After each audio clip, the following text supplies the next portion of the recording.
안녕하세요. 영어 고민해 봅시다의 감독영어입니다. 오늘 주제는 IT 강국 한국의 교육이 가야 할 미래. 어렵네요. 제목부터 어렵습니다. 제목을 이렇게 오늘 아침에 정하고 나서 IT 강국 한국의 교육이 가야 할 미래 이렇게 하니까 뭐지 뿌듯해요. 이런 주제로 내가 떠들 수 있구나라는 것도 뿌듯하고, 오늘 주제가 왠지 묵직합니다. 예. IT 강국 한국. 요즘은 좀 무색해요. IT 강국이라는 얘기가. 그렇지만 이건 좀 다른 주제긴 하지만, 하여튼 인터넷 엄청나게 빠르지 않습니까? 일단 하드웨어는 자랑할 만하니까 어디 가도 세계 어딘 사람들한테 얘기해도 한국 인터넷 속도 이렇게 하면 다들 까무라치니까 일단 강국이라고 합시다. 그런 IT가 이제 기반 시설이 잘 되어 있는 한국의 교육이 가야 할 미래는 뭘까요? 이런 주제로 이제 얘기를 한번 해볼 텐데요. 먼저 우리나라 교육이 가지고 있는 성격이나 아니면 방향성에 대해서 얘기를 한번 해보고, 그 다음에 우리가 뭘 해야 될지에 대해서 한번 얘기를 한번 해보겠습니다. 근거는 없어요. 제가 한 얘기들 대부분은 근거가 없는 겁니다. 그냥 제 생각이에요. 그러니까 당신의 근거는 뭐냐 그런 얘기 따지지 마시기 바랍니다. 딴지 걸지 마세요. 그런 거 가지고. 제가 이해하는 그 한국 교육의 기반은 크게 두 가지가 있는데, 가장 큰 그 기반은 제국주의예요. 영국 제국주의가 가지고 있었던 교육 기반을 크게 벗어나지 않습니다. 이게 무슨 얘기냐면, 영국이 한때는 굉장히 잘 나갔지 않습니까? 대영 제국. 그래서 지금도 Commonwealth Country라고 해서 옛날 영국이 이제 영향권을 행사하고 있던, 그 다음에 식민지로 삼았던 국가들은 아직도 이제 Commonwealth라는 그 타이틀을 가지고 이제 자기들끼리 올림픽도 해요. 올림픽, 크리켓 같은 정말 인기 없는 야구 비슷하게 생겨가지고 정말 하루 도무지 규칙을 이해할 수 없는 그 게임인데, 그런 크리켓 하는 나라들이 다 대영 제국에 속해 있던 나라들입니다. 호주, 캐나다, 인도 이런 나라들인데, 또 홍콩도 있고요. 많이 있죠. 그러니까 영국이 갑자기 이제 영토 관리해야 되는 나라들이 워낙 방대해지다 보니까 그 방대한 제국을 운영할 관료 조직이 필요하게 된 겁니다. 그때 인터넷이 있었겠습니까? 말도 안 되죠. 다 서신 이제 편지를 보내야 되는데 배를 타고 가야 되는 거니까.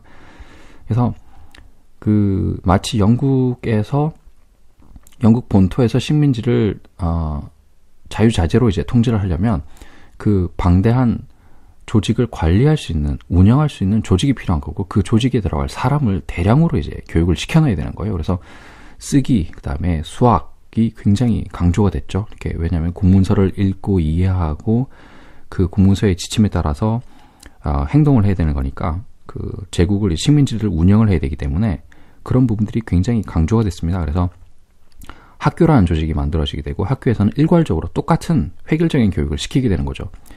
대량 생산, 말을 바꾸면, 관료 조직이라는 얘기는 행정 업무를 담당할 수 있는 사람들을 대량으로 생산해내기 위한 제도가 학교였어요. 그래서 탁월하게 뭔가를 잘하거나 그런 사람들을 많이 만들어내는 조직이 아니라, 공무원으로서, 우리말로 지금 말하면 공무원이죠. 공무원으로서 업무를 제대로 수행하기 위한 사람들을 대량으로 생산해내기 위한 조직이 학교입니다. 그래서 학교 교실의 배치를 한번 보세요. 선생님이 맨 앞에 있습니다. 칠판이 크게 있고요. 학생들은 일제히 선생님을 바라보게 배치가 돼 있어요. 학생들끼리의 커뮤니케이션이나 학생들끼리의 인터랙션은 중요하지 않다라는 게 깔려 있다는 겁니다.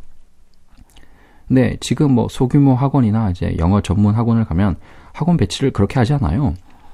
선생님을 기준으로 원형으로 보통 배치를 많이 하거나 학생들끼리 마주 볼 수 있게 배치를 하지, 일괄적으로 학생들이 선생님을 쳐다볼 수 있게 배치는 안 합니다. 왜냐하면 교육의 방향성이나 교육의 내용이 그렇지 않기 때문이에요. 그런데 학교 교육을 보면 아직도 똑같죠. 학생 숫자는 많이 줄었지만 아직도 일제히 열과 오를 오와 열을 맞춰가지고 선생님을 쳐다보게 돼 있단 말이에요. 칠판을 쳐다보게 돼 있단 말이에요. 그게 커뮤니케이션 방식이 그렇다는 거죠. 일괄적으로 내가 매뉴얼을 제시할 테니 너는 매뉴얼을 빨리 숙지해서 학교를 졸업하고 빨리 관료가 돼서 식민지를 가서 식민지 관리를 잘해라 라는 게 크게 깔려 있는 겁니다. 그래서 뭐 창의성이 부족한 교육이다 뭐 그런 얘기를 하는데 학교 교실의 자리 배치라는 것부터 잘 한번 생각해 보십시오. 우리가 가지고 있는 교육의 기반이 무엇에 기반을 한 것인가, 어떤 인력을 대량으로 생산해내기 위한 조직인가를 한번 생각을 해보십시오.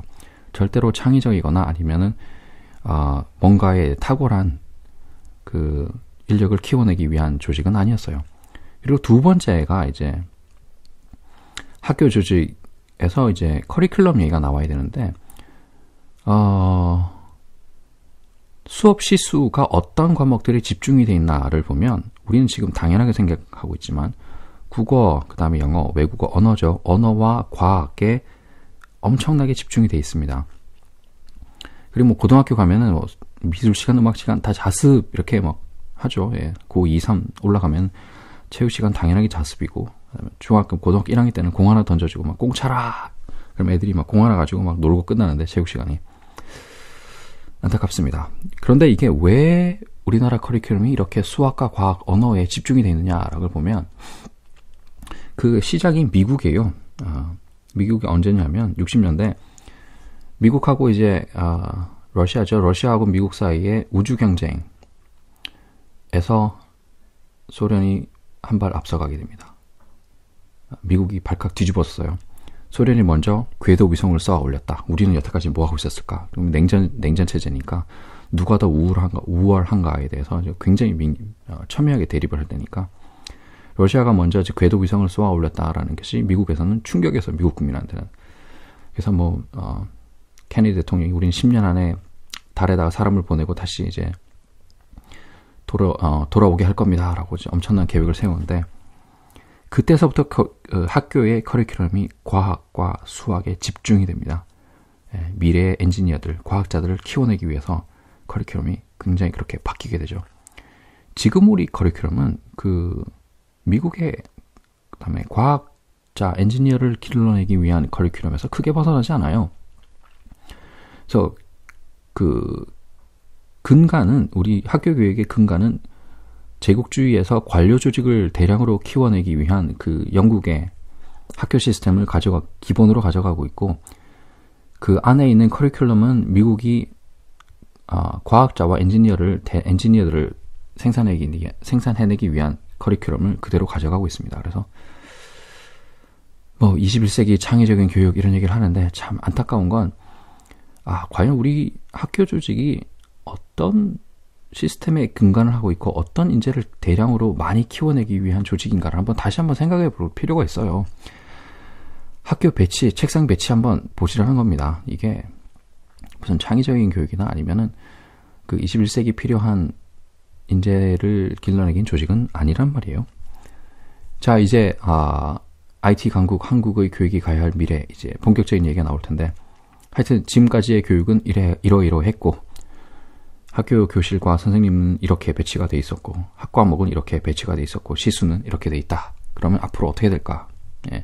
제가 하나 제시하는 그 한국 교육의 미래는 이런 겁니다. 지금까지 가지고 있는 우리 학교 교육 시스템은 리니어 시스템이에요. 이게 선형 시스템이라고 하는데 간단하게 설명하면 일단 3월에 학기를 시작합니다. 3월달, 4월달, 5월달 하고 중간고사를 치죠. 그 다음에 중간고사 결과 발표를 하고 뭐 5월달, 6월달 하고 나서 기말고사 치고 끝납니다. 이게 리니어 방식인데 무슨 얘기냐면 학생들에게 일방적으로 뭔가를 지도를 하고요. 중간고사라는 일정한 시점에 피드백을 한번 줍니다. 너는 공부 잘해. 너는 중간이네. 너는 못하네. 그리고 나서 다시 진도를 나가죠. 그 진도를 또 한두 달 나가고 나서 또 기말고사라는 걸 치고요. 기말고사 결과가 나오게 되면 또 석차, 내신, 뭐 등급 이런 것들이 부여가 됩니다. 학생들한테. 이게 이제 리니어 방식인데 이런 방식에서는 학생들을 제대로 가르칠 수가 없어요. 그리고 학생들이 성적에 대한 부담감을 떨칠 수가 없습니다. 왜냐하면 이 중간고사, 기말고사라는 두 번의 시험을 가지고 내가 한 학기 동안 열심히 했다, 열심히 하지 않았다가 결정이 돼버리기 때문에 시험이라는 게 굉장히 부담스럽죠. 그래서 뭐 시험 치고 자살한다 그런 얘기 나올 수밖에 없는 겁니다. 그래서 이런 리니어 방식이 선형의 방식이 서큘러 방식으로 바뀌어야 되는 겁니다. 이게 무슨 얘기냐면 무엇을 배우는데 내가 부족하다고 판단을 해야 돼요. 시험을 쳐야 됩니다. 그런데 문제는 시험을 치고 끝나는 것이 아니라 중간고사를 치고 나면 네가 이런 부분들을 개념을 잘 이해를 못하고 있구나. 아니면 너는 개념은 이해하고 있는데 응용이 잘 안 되는 것 같아. 너는 이거는 실수인 거야. 단순 실수야. 이렇게 학생이 뭐가 부족한지에 대한 분석이 들어가야 되는 거고요. 그 분석에 따라서 너는 1학기 동안 이렇게 공부했는데 개념을 못 잡고 있으니까 내가 개념을 다시 설명을 해줄게. 개념 이해를 하고 다시 문제를 풀고 이 문제를 다시 한번 풀어볼래? 그리고 이해를 시켜야 되는 겁니다. 그래서 학교 교육의 목적은 학생이 알아야 되는 것들에 대해서 목표를 분명히 제시하고 주기적으로 그것을 체크했을 때 부족한 부분들을 빨리 선생님들이 체크를 해주고 보완을 해줘야 돼요. 그래야지 학년이나 학기가 끝났을 때 그 학생이 이 학기 동안 네가 이걸 마스터를 해야 되는데 아직 이런 부분들이 부족하니까 이걸 네가 더 해. 이걸 더 하고 나면 네가 마스터할 수 있을 거야. 그래서 한 학년이 끝나기 전에, 한 학기가 끝나기 전에 모든 학생들을 그 학습 목표를 다 이수를 할 수 있도록 학습 목표를 다 이해할 수 있도록 도와주는 시스템이 되는데 그런 시스템을 리니어 방식으로 기존에 가지고 있는 기말고사, 중간고사 치고 나면 성적표 나눠주고 끝나주는 시스템에서는 절대로 그 모든 학생을 끌고 갈 수가 없어요. 네, 현실적인 문제가 있죠. 한 반에 한 30명씩 되는데 어떻게 모든 학생이 누가 뭐가 부족하고 뭐가 안 되는지 어떻게 내가 분석하느냐. 그래서 우리가 IT가 필요한 겁니다. 선생님이 강의를 잘하는 게 아니라 강의는 이미 동영상 강의로 다 찍어 놔야 됩니다. 그리고 선생님의 목표는 강의를 잘하는 것이 아니라 강의는 우리나라 잘 돼 있지 않습니까? 메가스터디나 EBS나 동영상 정말 전국에서 이 학과목은 이 사람이 제일 가르친다, 제일 잘 가르친다 그런 거 있지 않습니까? 그런 동영상 강의 쓰면 돼요. 선생님이 굳이 수업 시간에 강의를 할 필요가 없다는 겁니다. 제 생각은. 그래서 학생들한테 동영상 강의 보자 그러면 강의 보고 나면 개념 설명이 됐을 거잖아요. 그러면 그 개념을 제대로 이해했는지 못했는지 테스트를 한번 보고 그리고 나서 개념이 이해가 대부분이 중간쯤에 이해가 됐을 거예요. 그래서 이해가 안 되는 저기 뒤에 있는 몇 명의 애들을 불러서 그 학생들을 집중적으로 지도를 해주면 되는 겁니다. 그리고 나머지 학생들은 문제 풀고 있으면 돼요. 다른 뭔가를 하고 있으면 되는 겁니다. 그래서 동영상 강의 보는 동안 학생들이 이제 뭐가 부족한지에 대해서 선생님은 이제 분석을 학생들 한 명 한 명을 분석하고 있으면 되는 거죠. 그리고 개념 이해가 안 되는 학생들 몇 명만 불러서 다시 같은 수업 시간에 같은 교실에서 그 학생들만 불러놓고 또 개념 설명을 맞춰서 맞춤식으로 해주면 되는 겁니다. 그리고 이제 모든 학생이 개념이 이해가 되고 나면 또 문제를 풀겠죠. 그럼 문제의 유형별로 문제에서 뭘 요구하는지, 문제에서 뭘 이해를 해야 이 문제를 풀 수 있는지를 선생님은 가지고 문제별로 문제 유형에 대한 분석이 다 되어 있어야 되는 거예요. 그래서 어떤 문제를 일괄적으로 풀고 나서 그 결과에 대해서 또 피드백도 선생님들이 줘야 되는 겁니다. 너는 문제를 잘 풀었으니까 다음 진도를 나가자. 너네는 문제를 풀었는데 개념 이해가 안 돼. 문제 유형에 대한 응용이 잘 안 돼. 그러면 그런 문제가 있는 학생들만, 도움이 더 필요한 학생들만 선생님들이 집중적으로 교육을 해줘야 되는 거지. 나머지 학생들도 그 다음 동영상 강의 보고 있으면 돼요. 그래서 선생님의 교육이라는 건, 역할이라는 건 강의 판서가 아니라 강의는 이미 동영상으로 다 제작이 되어 있어야 되는 거고, 수업에 대한 이해 정도를 측정할 수 있는 시험 문제도 이미 문제가 다 나와 있어야 되는 겁니다. 그리고 그 각 문제에 대한 해설도 이미 다 나와 있어야 됩니다. 수업에. 그러면 선생님의 역할은 트레이너 역할을 해주셔야 되는 거예요. 강의를 본인이 잘할 필요가 없습니다. 그리고 본인이 강의에 대한 부담을 가질 필요도 없어요. 내가 왜 한국에서 제일 잘하는 강의 잘하는 사람하고 똑같이 1대1로 다이다이 붙어가지고 내가 그 사람보다 강의를 더 잘해야 된다? 그런 부담 가질 필요는 제 생각엔 전혀 없다는 겁니다. 그런 거에 대한 부담을 가질 필요 전혀 없어요. 한국에서 강의 제일 잘하는 사람들은 불러가지고 강의 시키면 되지. 내가 강의를 또 잘할 필요가 있습니까? 그럼 강의 틀어주시면 됩니다. 수업 시간에. 그리고 나는 강의를 바라본 학생들을 관찰을 하면서 누가 집중하는지, 누가 집중을 못하는지, 누가 이해를 하는지, 누가 이해를 못하는지 그걸 분석하고 있으면 되는 겁니다. 트레이너가 된다는 거예요. 또는 코치의 역할을 하면 된다는 겁니다. 그리고 문제도 이미 다 나와 있고 각 문제에 대한 해설도 다 이미 다 나와 있어서 나는 어떤 학생들한테 어떤 문제, 난이도가 높은 거, 낮은 거, 중간쯤 되는 걸 어떤 학생한테 내가 어떤 문제를 더 줘야 되겠다라는 판단만 하시면 돼요. 그래서 선생님의 역할은 나는 내 반에 있는 학생을 가장 잘 이해하는 사람으로서의 역할, 어떤 학생이 무엇을 잘하고 무엇을 못하는지, 어떤 학생이 무엇이 부족한지를 판단하는 사람의 역할을 해줘야 되는 거지. 뭐 강의를 잘하고 수업 준비를 하고 뭐 기말고사, 중간고사 문제 출제하고 그런 행정적인 역할을 하는 사람은 아니라는 거예요. 그런 것은 이제 국가에서 다 제공을 해주셔야 되는 겁니다. 그래서 IT 강국 한국의 교육이 가야 할 미래는 서큘러 시스템이라고 저는 보는 겁니다. 모든 학과목에, 모든 단원에, 모든 토픽에 대한 강의가 이미 다 이루어져 있어야 되고, 그 강의 내용을 이해하는지, 어느 정도 이해하는지에 대한 측정할 수 있는 문제, 시험 문제와 그 다음에 시험에 대한 문제에 대한 해설이 이미 국가에서 다 제공을 하고 있어야 되는 거고요. 그 문제들도 학생들의 수준별로 다 일괄적으로 다 나와 있어서 마치 이제 보험 설계사들이 그 고객들의 니즈에 따라서 당신은 이런 보험이 필요합니다. 저런 보험이 필요합니다. 보험 설계사들이 보험을 설계하는 거 절대로 아니에요.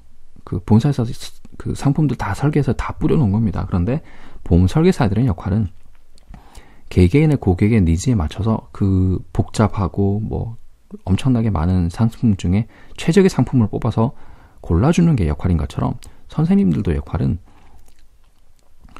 그 교과부에서 제시하고 있는 학습 목표를 모든 학생들이 제대로 달성할 수 있도록 도와주는 트레이너 역할을 해주셔야 되는 거예요.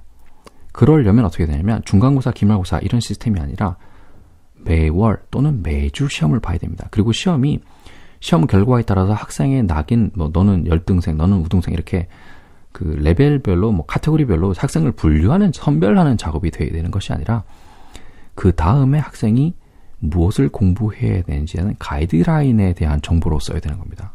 그리고 학생에 대한 너는 우등생, 너는 열등생 이런 식의 분류는 최종 한 번만 이루어지면 됩니다. 그러니까 초등학교 끝날 때, 중학교, 고등학교 끝날 때쯤에 한 번만 있으면 돼요. 더 중요한 것은 그러니까 학교의 목표는 1등부터 꼴찌까지 석차를 내는 것이 그게 목표가 아니라 과연 내가 중학교, 고등학교 끝나기 전에 교과부에서 제시하는 학습 목표를 모든 과목에 대해서 내가 정상적으로 다 이해를 하고 숙지를 하고 졸업하느냐, 또는 고등학교가 이미 끝나기 이전에 내가 빨리 조기에 졸업을 하느냐의 문제지, 고등학교에서 내가 몇 등이다라는 걸 그 등수를 매기는 것이 학교 목표가 돼서는 안 된다는 거예요. 그래서 똑똑한 학생들은 12년 교과 과정을 10년에 끝내, 9년에 끝내. 그래, 너 9년에 끝났으니까 그 다음에 대학 수학 능력 시험 치고 대학교 가. 너는 12년에 못 끝냈으니까 13년에 끝내고 시험 치면 돼. 그래서 시간의 문제, 효율성의 문제, 똑똑한 애들은 12년의 교과 과정을 몇 년에 끝낼 수 있다라는 것이 척도가 돼야 되는 거지. 너는 1등이야, 너는 꼴찌야. 이걸 하는 건 그건 아니라는 거예요. 나는 좀 공부하는 게 좀 느려. 다른 학생보다. 느리다는 건 어쩔 수 없는 겁니다. 그럼 태어날 때부터 그렇게,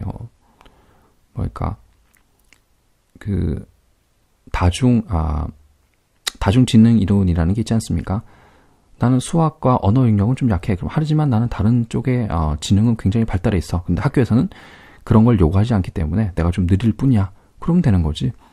굳이 학교 석차 가지고 너는 1등급이네, 2등급이네 그런 걸 등급 분류하자는 건 영국 제국주의에서 관료 공무원들, 행정 일을 해야 되는 공무원들을 만들어내는 시스템에서 나오는 개념들이지 그건 필요 없는 거예요. 그래서 이제는 가능합니다. 하드웨어도 웬만큼 갖춰졌고요. 아이패드나 이런, 그 다음에 와이파이 엄청나게 지금 4G, 5G 이러는데 엄청나게 인프라는 엄청나게 갖춰졌으면 충분하게 갖춰졌습니다. 이제 개인용 PC 가격도 엄청나게 떨어져 있고, 그 다음에 컨텐츠를 이제 국가에서만 이제 엄청나게 제공할 일만 남아 있는 거죠. 이제 각 과목에 대한 강의와 문제와 이런 이 학습을 도와줄 수 있는 컨텐츠들만 충분히 생산해내면 그것들 학교에서 쓸 수 있는 기반은 이제 인프라는 충분히 갖춰져 있습니다. 그러면 이제 해야 되는 방법은 뭐냐면 교육에 대한 교육을 바라보는 시선이나 교육에 대한 개념, 교육의 목표, 학교에서 우리가 뭘 해야 되는가에 대한 정의부터 다시 할 필요가 있다는 거예요. 그래서